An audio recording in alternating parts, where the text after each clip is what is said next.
Empire State.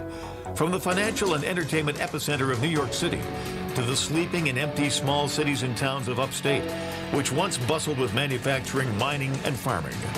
We all know from inspiration, history, and nature, we deserve a return to the success and growth of generations past, a birthright being squandered by corruption in Albany, and the depredations of an insecure, scheming mountebank posing as governor, who loathes both us and himself. As liberty beckoned to enslaved peoples behind the Iron Curtain via American broadcasts after World War II, we now say, believe, rise, and join us. Welcome to Radio Free New York. Hey guys, welcome to Radio Free New York. I'm your host, Andrew Hollister, and we've got Bob Savage with us. Happy Monday, everybody. What a weekend, huh? Yeah, no, the weather is I'm just really thankful that the weather keeps cooperating with us. It's been amazing. Yeah, it's been a great summer. No question about it. Feeling a little fall-like, though. Yep, which I enjoy fall too, that kind of like nice sunshine still, but that crisp breeze that starts rolling in, and all the smells of the forest and everything as it changes. I think it's great. So what do you want to talk about this Monday? Well, I found something pretty interesting, which is Mayor Bill de Blasio, who's mayor of New York City, is talking about laying off 22,000 city municipal workers. And it's Trump's fault. Yeah, it's certainly. They'll find a way for that. He just won't give us any money. Yeah, they of course, they want a federal bailout. Here's the best part, though. They are spending hundreds of millions of dollars on consultants for the city and these various contractors. So to kind of give you guys like an idea of what's going on here, I mean, New York City has an $88 billion budget. Like, that's nuts. This is such a huge budget. And they have all these contracts with, organizations obviously outside of the government, which that isn't uncommon, by the way. Like, I want to make sure that that's clear to everybody. If you're not sure, it's not unusual for local municipalities to contract maybe IT services, phone services, basically the things that the government doesn't do, but they still need to function. Even some municipalities contract their garbage and refuse service through a third party that's not actually a government agency. So that in itself, that's not strange, that's not odd, that's not out of place for how government normally works. But in looking at some of these contracts, people are starting to kind of like bring to light that some of these contracts are just ridiculous and totally unnecessary and very, very costly. So you guys know that my perspective is always government needs to be smaller. So I don't know what the 22,000 workers are that de Blasio is talking about laying off. To me, it's mind-blowing that a city government has that many workers that they can lay off. That's just a lot. And whenever I hear those type of numbers, because we've heard this about the IRS talking about laying off a certain amount of people, shutting down to a certain point, my first question always is, well, if government can function with those layoffs, why were those jobs created to begin with? Yeah, absolutely. Well, I think it is important to remember there's 9 million people in New York City, but still 22,000 seems like a lot. If those are just are those the contractors or are those actual employees? No, those are the employees they're talking about just laying off. Okay. So to me, that's like, I don't know what percentage of their workforce that is. That's why that number is surprising to me. It's like they have so many employees that they have 22,000 that they're saying are expendable at this point. So that it's just, it seems a lot, but yeah, 9 million people, maybe percentage wise, maybe it's normal. I'm not sure, but that's a lot of potential layoffs. And of course, like, as we're talking about this, we're talking about how government needs to be smaller. We're talking about how it's bloated and maybe how these 22,000 jobs probably should have never existed. I don't want somebody who's listening to this to think that I'm in like some way like against those people. It's going to be like terrible and tragic for them to lose their jobs and probably like bad negative impact to their family. So I don't want to leave that out. I don't want people to think that this is just like, oh yeah, boo on them. No, it's going to be bad for them. Um, and it's really terrible that they're going to have to go through that. The reason they're going through it is because of bad government and bad government leadership, because they were given something that probably should have never existed. Well, there you go. Now we're getting somewhere. Is it terrible they're losing their jobs? I mean, I don't know. It's never happy when you lose your job and then you have to go find another job, but you can find another job. And the fact that they worked for the city and that in times of economic downturn that they have to let these people go, that indicates mismanagement to me because they either need these workers or they don't. If they do need them, then they should still be employed. If they don't need them, then the economics of the situation, if you follow me here, shouldn't have anything to do with it, right? I mean, you still got to pick up the garbage. You still got to have police patrol the streets, even though I know Democrats don't like that. At least they say they don't. And there's other government functions that need to go on, right? Because the people of the city still need to have the services ostensibly provided by these workers. So what that says to me is, well, when things are fat and happy and we're rolling in cash, that we've extorted from the taxpayers, we can just hire all of our buddies. Yeah, no, absolutely. And that's certainly how it looks and how it appears. So people on New York City City Council are now pointing out they're trying to save these jobs. They're trying to get creative because of course that's 22,000 voters, so they're not interested in trimming down government per se. They're more interested in preserving these jobs and preserving these votes to keep their seats. So they're now starting to take a look at these multi-million, in some cases like hundreds of millions of dollars in consulting contracts that the city has. And some of these are pretty interesting. So there's this one contract. It's a $25 million contract. It's from this company called Delight, and they were hired to create, quote, playbooks on policy and training to accelerate the adoption of cybersecurity capabilities across New York City government agencies. Blah, blah, blah, blah, blah. Exactly. What's that mean? What does that mean? Yeah. So what this means is somebody's getting paid $25 million to create a plan, an outline, maybe like a step-by-step tutorial to help the government see maybe how they could be better at cybersecurity. And this is like an industry I live in, right? And so I'm like, I know what this is, and I know what it's not. That's pretty bad.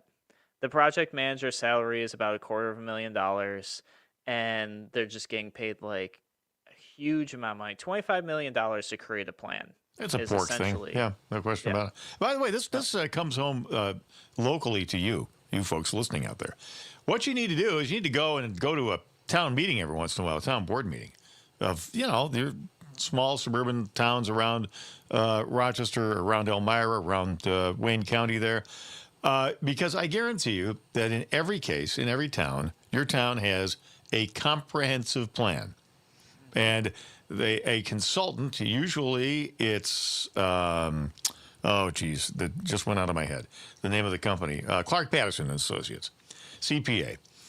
They usually get hired by these towns to develop these comprehensive plans, which are basically little strictures that get put on real estate to keep you from using your land however you want to use it. So they develop zoning, and land use regulations and everything else. Basically, this is the red tape that ties you up when you want to build a swimming pool or a new detached garage. And that all comes from these comprehensive plans. These things, they update these like every 3 years. And they're $50,000, $75,000 each per town. Now, you just add all that up and think about the money that Clark Patterson Associates is raking in. Oh yeah, no, for sure. And I'm sure, so it's easy to find these things and identify them in New York City because they are so big and they've got so much going on. But if you check out your town and your county and stuff, you're probably going to find other things that are similar to this. You're going to find some sort of contract in there that you go, really? Like we're paying that and we're getting what for it? exactly. Right. Here's a great example. There's another contract that allows New York City government to be billed $373 an hour for a consultant described as development of future state vision for the city that summarizes the functionality required to support the daily process for the application's target audience. What is that? That's just a word salad. Who This the hell is even knows what that means? $373 an hour to some guy or some company, some organization. Nobody even knows. And so de Blasio's response to this is, I'm glad the councilman is raising concerns and looking for creative ways to solve this problem. But it really doesn't take too much creativity to know that the city needs long-term borrowing. Let you guys think that over while we cut to break here, because I've got a little bit more about New York City. We're going to take a break. We'll be back in a moment on Radio We're Free not New going York. to take a break. We're going to maximize the interregnum of the square of the hypotenuse and the effectiveness, impact, full statement thing south of the border. Got it. All right, guys, we'll be back in a moment. It's Radio Free New York.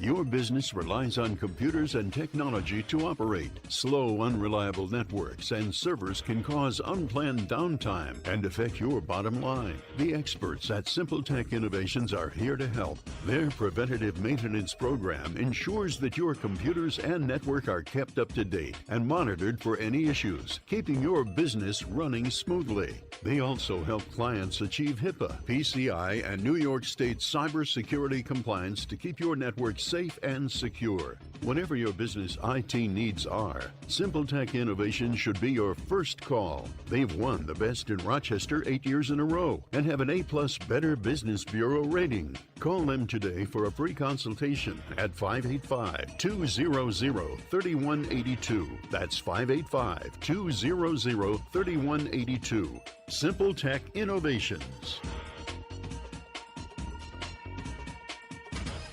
Escape from the everyday to a getaway at Woodcliff Hotel and Spa. Woodcliff features elegantly appointed accommodations, creative cuisine, themed suites, full-service spa Elan, and is Rochester's best venue for outdoor wedding receptions overlooking the city skyline. Woodcliff Hotel and Spa, where the experience is extraordinary. Located in Fairport, call 585-381-4000 or visit woodcliffhotelspa.com. A reminder from Abate Monroe County. American bikers aim toward education. Distracted driving is dangerous, so pull over and eat. Don't try to read your mail and newspaper, and stay off your cell phone. Make a mental note to be more alert, making it a habit to expect the unexpected. Remember to look twice. Save a life. Train yourself to watch for motorcycles which are harder to see. Join Abate, and your family will be protected with a free $4,000 accident policy. Ride safe. Ride free. Ride often. Abate. If you ride with us. Google Abate Monroe County. Why do businesses choose to move their website from Wix and Squarespace to Simple Tech Innovations? Maybe it's their excellent customer service or attention to detail. Maybe it's their ability to give a truly customized solution. Or perhaps they just like the fact that Simple Tech is a local small business that builds great relationships with its clients. Whatever the reason may be, you can rest assured knowing that the local team at Simple Tech has your best interest in mind when building or updating your website. They're hands-on and love helping customers achieve their goals. But don't take my word for it. They've won the best in Rochester 8 years in a row and have an A+ Better Business Bureau rating. If your website doesn't match your dreams or isn't achieving your goals, give the professionals at Simple Tech Innovations a call today for a consultation at 585-200-3182. That's 585-200-3182. Simple Tech Innovations. You're listening to Radio Free New York. All right, welcome back to Radio Free New York. I'm your host, Andrew Hollister. We're talking just a little bit about New York City here. Mayor de Blasio saying that they're going to have to fire or cut pay for thousands and thousands of workers if the federal government doesn't send them a bailout. or let them to borrow extra money, which just right then and there, you should know that government's in a situation where they've been so overbloated. We're all forced to be customers of the government. Like, we're paying sales tax, we're paying our income tax, we're paying our property tax. We have no choice, we have no say. And they're saying, nope, not enough, we need more. So that to me is just a direct failure of management and government. And here's the thing, as more and more of this time goes by, more people are starting to realize it. We know that people have been leaving the state for a long time. Well, now in New York City, people are up and leaving, and they're up and leaving at pretty significant numbers. And I'll tell you what, in New York State, the taxes, we all know, we've experienced, the taxes are extremely high. The laws and regulations are very strict. It's very hard for small businesses to get by. It's hard for the average working person to shoulder that tax burden and the burden of these regulations. Well, you take that, you mix it in with the government's response to COVID. And I want to make sure I emphasize that. Larry Sharp actually was on the show, I believe it was Thursday, and he talked about making the really important distinction between people blaming things failing on COVID versus blaming the things that are failing on the government's response to COVID. And this is what we're seeing in New York City, and we're seeing it all across the country. We're seeing municipalities, local governments, state governments, all across the board mismanaging government so poorly that their response to COVID is just an extension of that mismanagement. It's why we're having a lot of these economic issues. So, that being said, people are now leaving New York City. They have to get out of there. They have no choice. So, the areas surrounding New York City, just to kind of like put this in perspective, are seeing a 44% increase in home sales. These are the counties surrounding New York City, and many of them going over 20% of asking price, which is, is crazy. The real estate market, at least in Rochester, has been up pretty good over the last year anyways, but this is what's happening around New York City. People are trying to leave. Westchester County had an increase of 112% in home sales. Compare that to Manhattan. Manhattan has dropped 56%. Oh, yeah.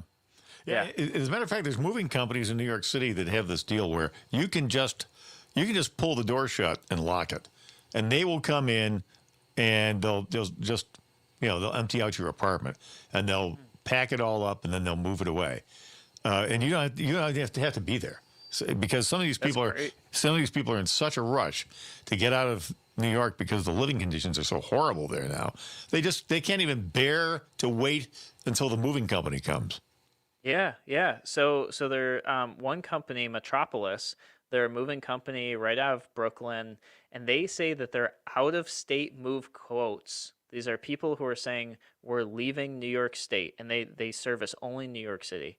They're up over 200%, and that's what they said. They said people just want to go. They want to go right now. And so there's some surveys going out, different media outlets like interviewing people, asking like, why are you moving? Here is the number one cited response was the rising crime in New York City.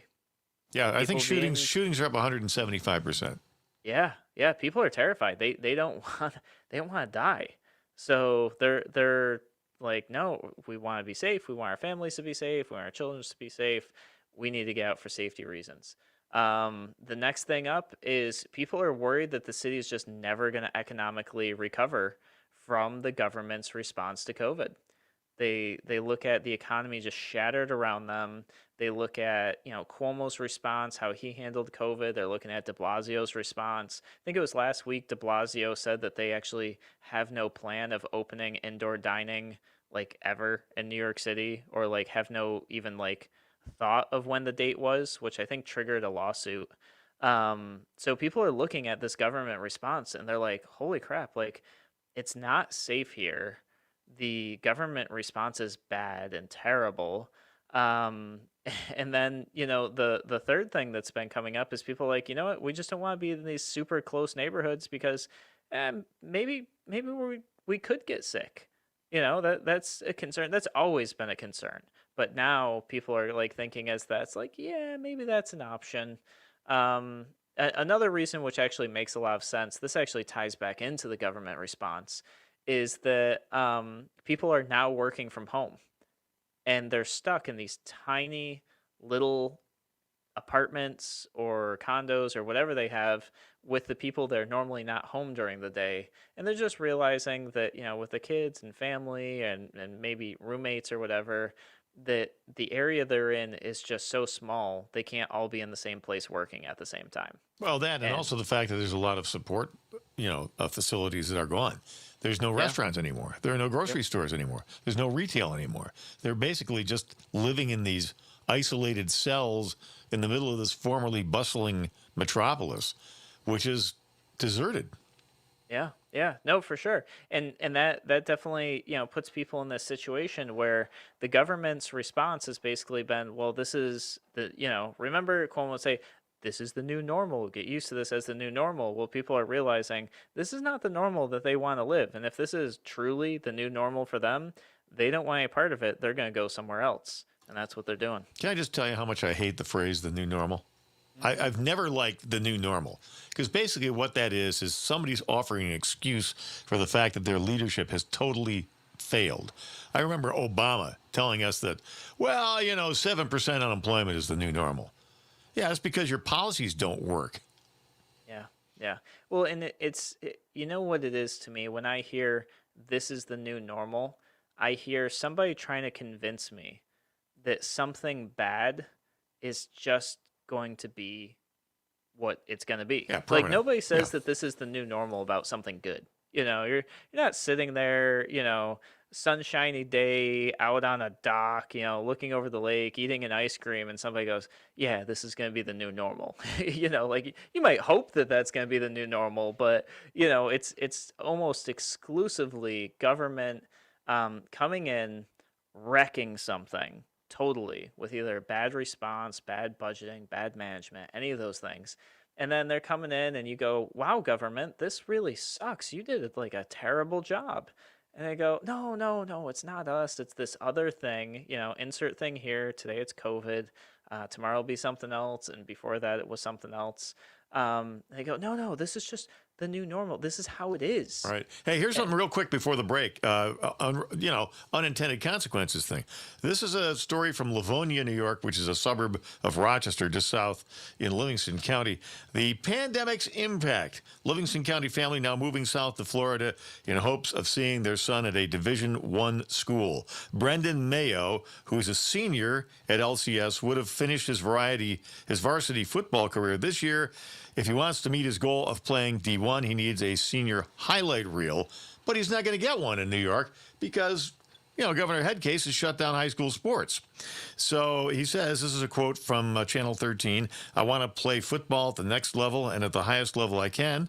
To go this far and put in all this work just to fall short from something like you couldn't put out a senior film, that could be something you regret forever. So his family's packing up. They're moving from Merritt Island, Florida. Brendan is going to play with the varsity squad down there. The whole family moving thanks to the COVID policies of Andrew Cuomo. Yeah.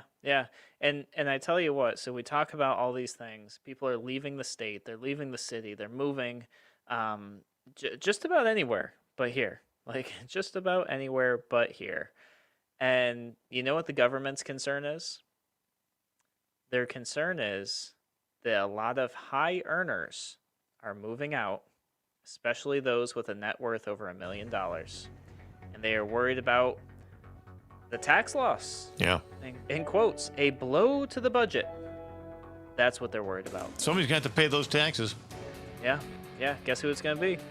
All of us. Whoever's left. That's who it's going to be. Guys, you're listening to Radio Free New York. We're going to take a break. When we come back, I want to talk about some updated CDC test guidelines. Some interesting stuff here. The media is kind of like lashing out about it. I think they're wrong. So we're going to talk about that when we come back on Radio Free New York.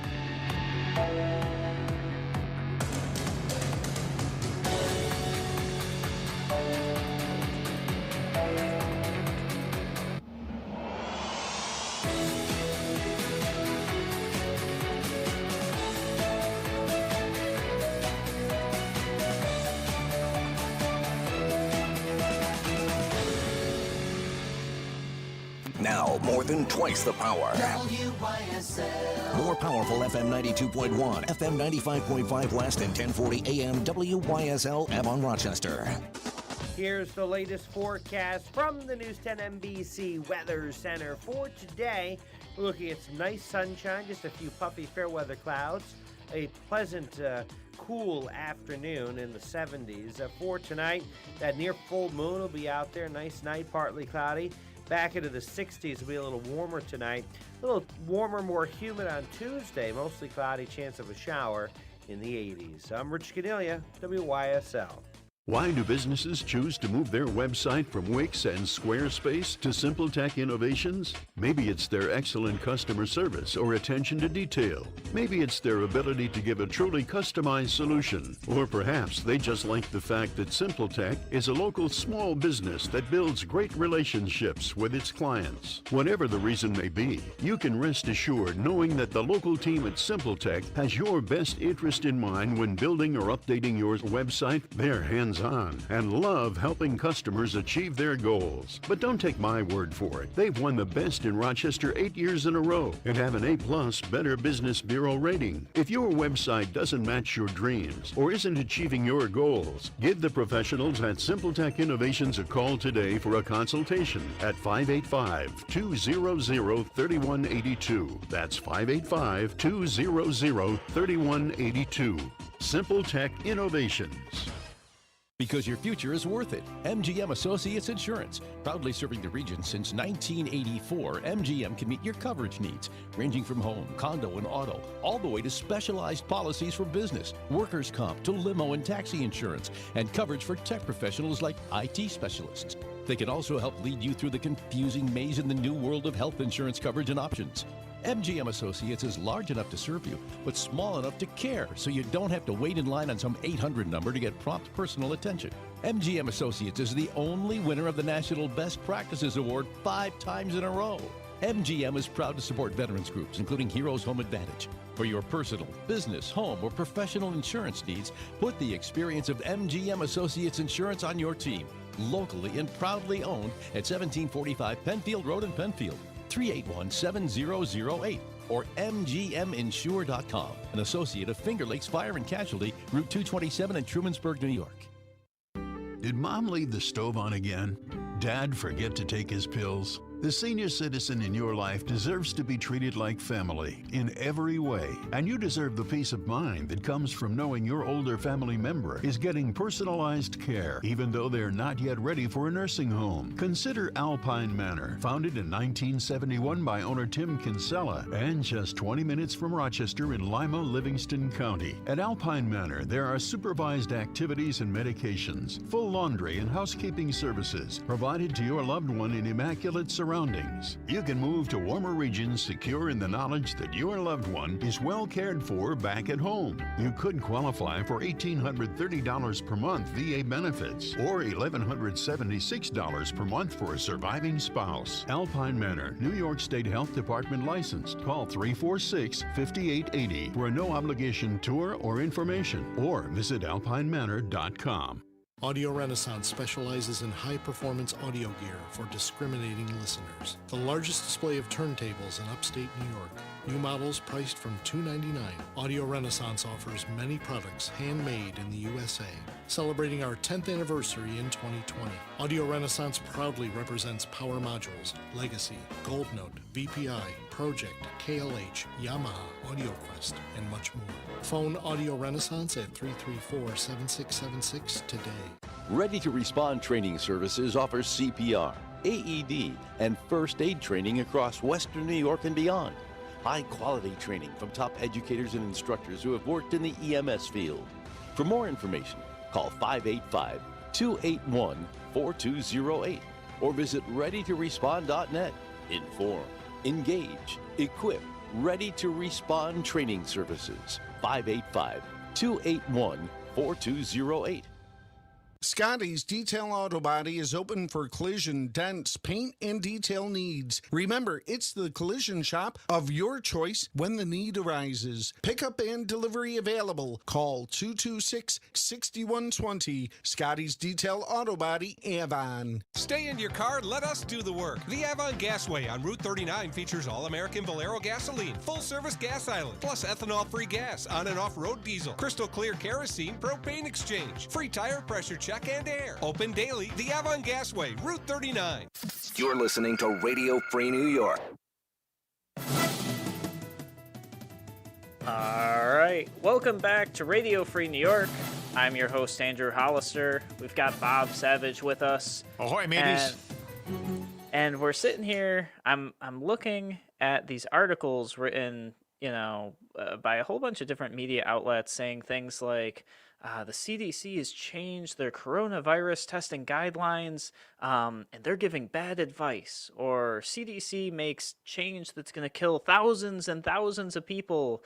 And these pretty intensely written articles here about. Oh, go ahead, Bob. No, I was going to say, how about that? Isn't it funny how all of a sudden the media and all the COVID pushers, and we all know who they are suddenly down on the CDC. We'll get to that in a second. Go ahead, finish your thought. Yeah. So they're out. They're hitting really hard, and I was like, okay, let me read and see what these changes are. And basically, what it comes down to is that the CDC is now telling people that if they've come close to somebody who has been infected with coronavirus, and they define close as 6 feet or less, so not social distanced. You go visit a friend or a family member, they are tested positive for COVID-19, and you were less than 6 feet away from them, but you do not have symptoms. They are no longer recommending that you get tested. Mm-hmm. So this is interesting. Well, it's interesting to me that people are so upset about this. And I think that the upsetness is, some of it is, okay, sure, it's going to be political. I think the average person that is upset about this is probably like a lack of knowledge type thing, I'm guessing. But nonetheless, this is interesting because I thought that we were already talking about this like a month ago, because I could have sworn I recalled studies coming out showing that they found it extremely unlikely for asymptomatic people with COVID-19 to be able to even transmit the virus. Yeah, well, and you notice that got swatted down. There was an initial burst of coverage about that, and then it got swatted down because the global left is pursuing a political agenda to promote this pandemic. This is the attempt to keep the United States hobbled so that other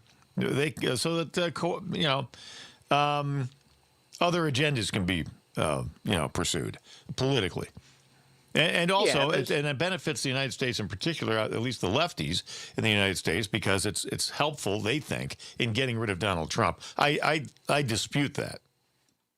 Yeah, I don't know if when people go to the polls, if the coronavirus response is going to weigh heavily on their minds when it comes time to pull that lever. Well, I don't think they're going to blame it on Trump. I think they're going to be concerned about it, but there is definitely a political agenda operating in the background here. People, have apprehended this notion for some time now.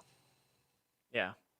So the important thing here is we've had this data out for a while that if you are somebody who has COVID-19, but you don't have symptoms, it's not impossible to transmit it, but it is highly unlikely that you will transmit it. So this change didn't come as a surprise to me, and I don't think it's something that I would have read and been like an outrage about. And I don't believe it's going to cost us, thousands and thousands of deaths like the media is portraying this. They always say that. Yeah. I just don't think that that's what's going on. Now, I know some people are probably wondering, well, why are they making this recommendation? a few things come to mind for me. The availability of tests, the production of tests has been struggling from what I've read. So they probably don't want people taking tests who don't have symptoms. They would rather save those tests for people who do have symptoms. That just kind of seems logical to me. There is a theory out there that Donald Trump just wants less positive test results so that America looks stronger. I'm not feeling so strong on that one. There might be a little bit of that. Sure, we could go with that. But I think the demand for tests and the availability for tests, and also data suggesting that if you don't have symptoms, it's hard to spread it, is probably a little more likely. Yeah. But that's just me. Well, speaking of the CDC, interesting story came out. We're going to get to that in just a second. But I think that people perceive that something doesn't just really smell right about this whole COVID thing from the get-go. For example, if you're wearing a mask, why is 6-foot social distancing necessary? If social distancing works, why do you need a mask? If both work, why is the state shut down? So those are all things that just are percolating, in the back of people's minds. Well, the CDC dropped a little bombshell last week very quietly towards the end of the news cycle, right smack at the end of the week when people are not paying attention. Unfortunately, Gateway Pundit picked it up, and a bunch of others have picked it up, and this has been in the headlines all weekend long. The actual percentage, this is the CDC, ladies and gentlemen, the actual percentage of people who've died, quote unquote, from COVID, who died from COVID alone. In other words, the only thing that's wrong with them is that they have the coronavirus, the SARS-CoV-2, I guess is the official name, is 6%. Ooh. That's 9,210 people. 94% of those who, quote, on finger quotes here, died of COVID had comorbidities that were serious enough to kill them anyway. And they had, on average, 2.6 comorbidities each, from hypertension to extreme obesity, and also the vast majority of them are elderly. So the people who are walking around who are healthy and young and of sound mind and body, I'm talking about Andrew here, the likelihood that you're going to die from COVID is practically zero. Yeah. But this whole thing has been just like hyped beyond belief, and this thing is already being spun and poo-pooed by the mainstream media who have reported this discovery, or rather this disclosure by the CDC with great dismay over the weekend. So how about that? 6%. You know what that is? That's 9,210 people in the United States, which supposedly has the worst incidence of COVID anywhere on the globe. Yeah, and that kind of aligns with things very well. I mean, even with what we've been talking about and what the mainstream media has been talking about for the last however many months it's been, we've known from the beginning that people who are likely to die of the virus have a lot of complications and health concerns. So the fact that they want to fight with these numbers is really absurd, because they might as well go back and delete all the archives of all the articles they've been publishing over the last 6 months, because that's just the reality of the situation. We know that people that are elderly with health concerns are at the greatest risk. And we know that people who are healthy and don't have health concerns, it kind of impacts them like the flu or a bad cold. So, this mainstream media is just, they have to have something to publish. Well, it's more than that. No, I think it's more than that. I think this is more about advancing government control and the suspension. They're trying to train us to get used to the suspension of our constitutional rights. Look at the arbitrary nature of these ridiculous regulations. And, Cuomo is one of the worst. So Suni Oneonta had 105 cases of COVID. Now, what does cases mean?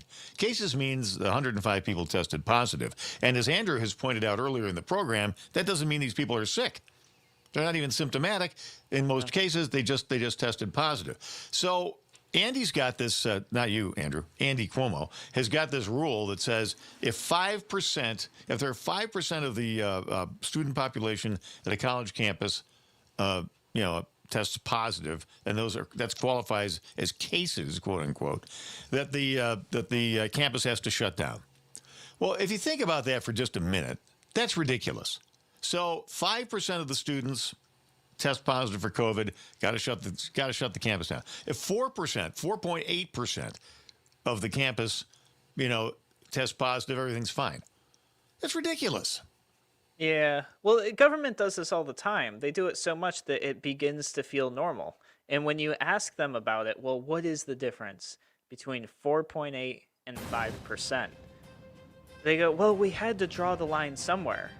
The answer I would really like from government or from anyone is for them to instead say something like, well, after 5 decades of studying diseases, we realized that when you hit 5%, the infection rate increases twofold or something, and we want to prevent that. Like, give me some science, give me a reason. Don't just say, well, we had to draw the line somewhere.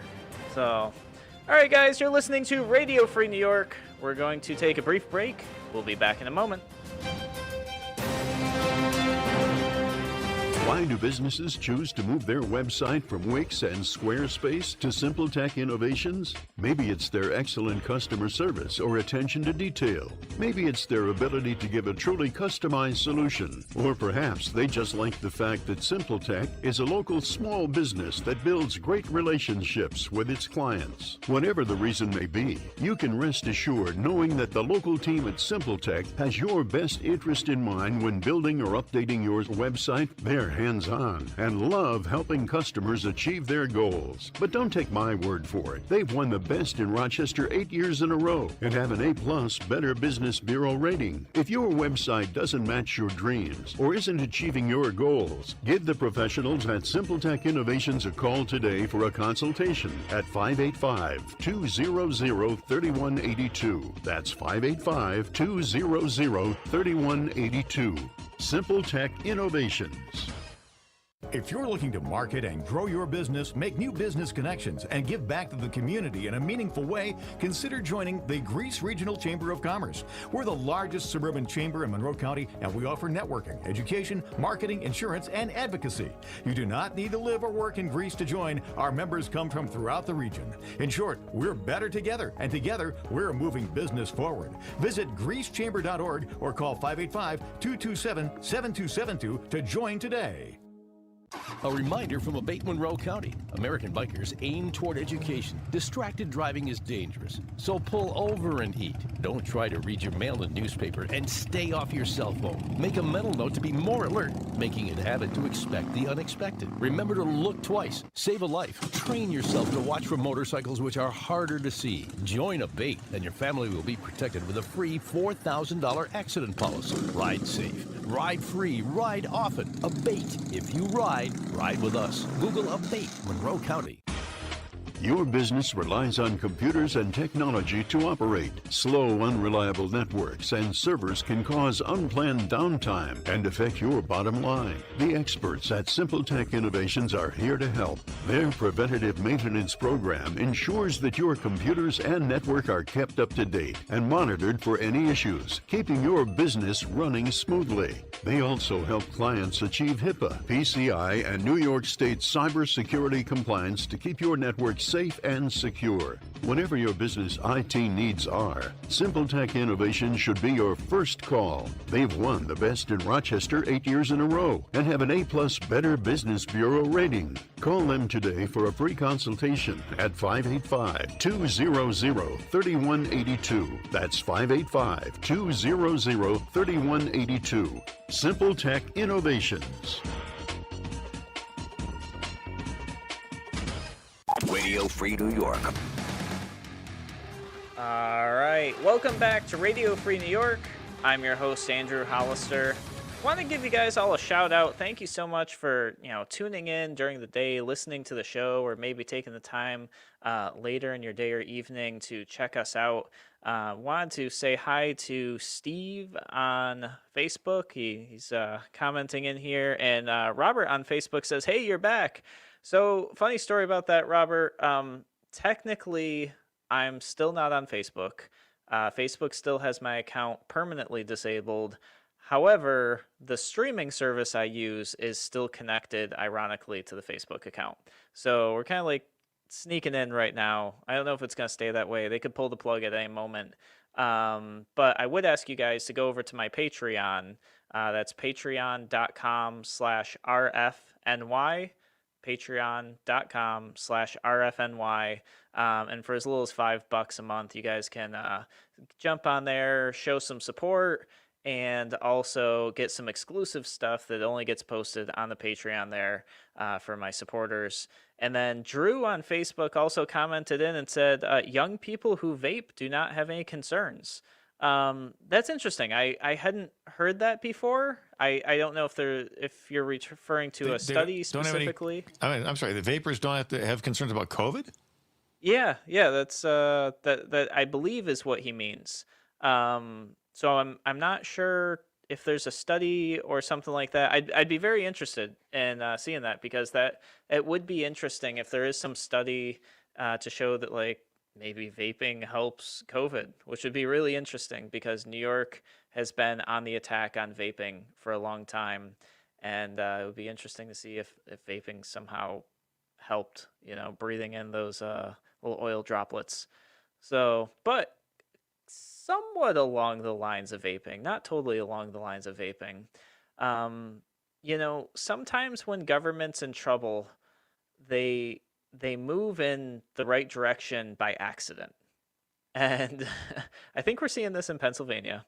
So I'll be very honest with you guys. I don't follow Pennsylvania politics so often, but this popped up. And the governor of Pennsylvania is actually talking about legalizing marijuana, not because people should be allowed to do whatever they want with their bodies, not because it could help, people just grow medicine in their backyard, but instead because they need some way to let their economy recover from, once again, they say from COVID. I'm going to say from the government's response to COVID. So Governor Tom Wolf is calling for legalization of recreational marijuana to help the economy recover from COVID-19. He plans on using tax revenue to create grants for small businesses, and 50% of that funding would go to what they're calling disadvantaged businesses. Now, there's no definition of what disadvantaged business is. I expect them to come up with, some government-y, extremely complex rubric that will benefit their buddies somehow, some way. Yeah, it'll be Democrat donors. Those are the disadvantaged businesses. Yeah, exactly. They say the other funds would go to restorative justice to help repair people who have been victims of marijuana criminalization.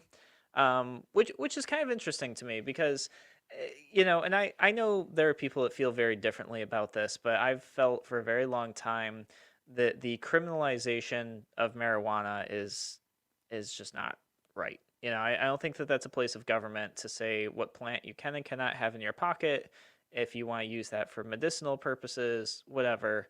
I think that the government has a place in certain things, and that just doesn't feel like the place for me. And that's just how I feel. So it's interesting that somebody would propose having a tax on this product, and we can talk about that too, because depending on what the tax is, it's just going to make the black market stronger, and it's not going to help the economy.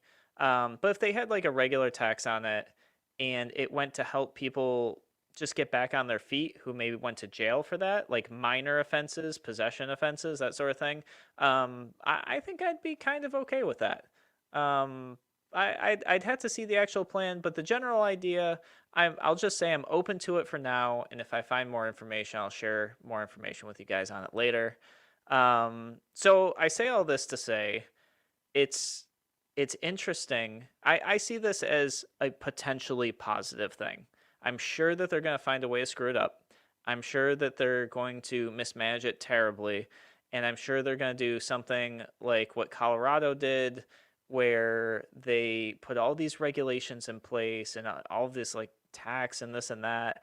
And really what it did is it damaged a lot more people. It created a lot of different issues, and it wasn't done right. It was done the government way, not the open market way. Well, as long as Pennsylvania's at it, if they're going to legalize pot, what they ought to do is do away with their Byzantine and ridiculous liquor laws. For example, in Pennsylvania, you have to go to a state store to buy a bottle of booze, which is run by the state, as the name suggests. You can't just go to a liquor store in Pennsylvania. Similarly, you can't buy beer unless you go to a beer distributor, which is a designated business. Usually they have drive-through and they have snacks and pop and stuff like that. So you get a case of Yingling. They put it in the back of your car and you pay them. And while you're there, you get some, I don't know, pretzels or something. And then, or the other places you can buy a six-pack of beer is at a bar that has a package license. Unfortunately, you have no way of knowing what bars have package licenses and which don't. So you want a six-pack of Bud, for the game, assuming you still watch professional sports. I'm certainly not going to anytime soon. But, you want a six-pack of beer. You don't want to drive down to buy a case. At the beer distributor, you have to go to a bar. Which bar do you go to? Well, you just have to know. I mean, it's stupid. Yeah, no, that's interesting. And this is exactly what I'm talking about, where government will find a way to ruin this. Because now that you're telling me this and you're explaining how this works in Pennsylvania, I imagine this is the exact route that they would take for legalization. Yeah, state pot stores. Exactly. Yeah, you'd have to go to a state-sponsored store to get your, whether it's an edible or, something for vaping or maybe loose leaf. I don't even know how it's sold normally, so I'm just like taking shots in the dark here. But then you go to a state store, which means it's not truly going to be available to people. It's going to be still restricted, still regulated. And what does that mean? At the end of the day, that just means that the black market's still going to exist. You're still going to have drug dealers on the streets, and drug dealers on the streets dealing with illegal drugs have only one way to have justice, and that's street justice, which means the crime's not going to disappear around it. People are still going to have an opportunity to get, quote unquote, bad product that's bad for their health. If they take that route, it's not actually going to be better for people. And parallel experience, you'll still be able to go to the bar where you get the beer, and you ask for a six-pack of beer, and they say, yeah, we got a package license. You go, well, give me a six-pack of Bud. Don't have it. Give me a six-pack of Labatt's Blue. Don't have it. Give me a six-pack of Yingling. Don't have it. What do you have? Let's see here. I've got Ortlieb and Old Milwaukee. Which one do you want? I guess I'll take the Ortlieb. That'll be $17. Yeah. I don't know. Just imagine what pot's going to cost.